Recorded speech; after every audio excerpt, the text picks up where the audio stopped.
Hi everyone! In today's video, I'll show you how to clone apps on Android using simple and easy steps. So, let's get started. First, open the Settings app on your mobile phone. Scroll down and look for the Advanced Features option, then tap on it. Now, find and tap on Dual Messenger. Here, you'll see a list of supported apps that are available for cloning.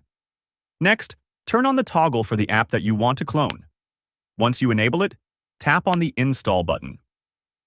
After that, tap on the Confirm button at the bottom to proceed. Now, the second copy of your selected app will be installed on your device. Once the installation is complete, go back to your home screen and find the cloned app. Open it, and here you can log in using your existing account or create a new one. And that's it. You have successfully created a cloned app on your Android device. If you found this video helpful, don't forget to like, subscribe, and hit the bell icon for more useful tips and tricks. Thanks for watching.